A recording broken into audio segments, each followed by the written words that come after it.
Maintaining security, privacy, and anonymity can be a complex thing. In order to achieve good security, good privacy, and to be anonymous, you must understand detail. So the course goes in depth. It is both broad and in depth. Any course that just touches on the surface of security will leave gaps, and any gap makes you vulnerable. So any course that attempts to help protect you online has to have some depth and breadth to it, or it would fail to teach you enough so you can protect yourself online. But just because the topic is in depth and complex doesn't mean it's not possible to learn. If you find the topic interesting, then that's all you'll need. I recommend making notes, read around the topics we cover, and feel free to ask questions when you have them. I provide lots of external references to websites, reports, news articles, Wikipedia, and so on. It's not necessary to read them all. These are just for further reading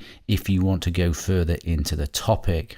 I also recommend setting up a test environment in order to practice what you learn, and I'll teach you how to set up a test environment later on in the course. One of the best ways to learn is to learn to teach someone else. If you have in your mind that you need to teach what you are learning to someone else after, or actually do teach someone else, that will really help you retain what you learn. According to a psychology report, learners retain approximately 90% of what they learn when they teach someone else, or if they use it immediately, which is why I recommend you learn it from the perspective that you're going to teach someone else or actually teach someone else, and you set up the test environment so you can use these things immediately. This is not a course for you just to watch and listen and then forget. This is a course for you to actually learn and then be able to practically apply. And also, learners retain approximately 75% of what they learn when they practice what they learned. And you can see some of the other statistics here. There are many referenced items in this course, and most of them are free. I've made an effort to make sure that they are free, but you may want to purchase additional software, hardware, and services that are discussed in this course.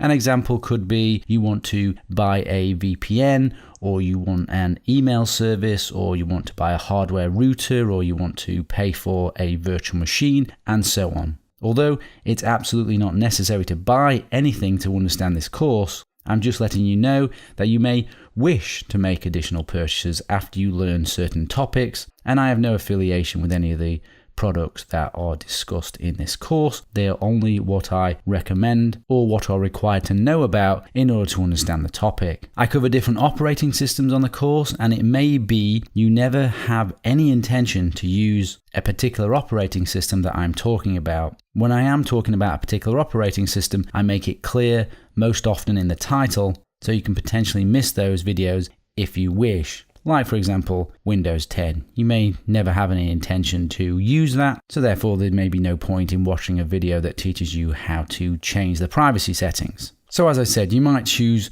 to skip those sections as they're not relevant to you, but that's up to you. I don't recommend you skip the sections on Linux particularly, because when it comes to serious security and privacy, the Linux and Linux type operating systems really are required. Certification and accreditation. I am developing an official accreditation and certification for this course. If that is something that interests you, then please keep an eye out for updates on this. Contact me to register your interest here. And some final advice. Take affirmative action. Knowledge is no good if it's not applied.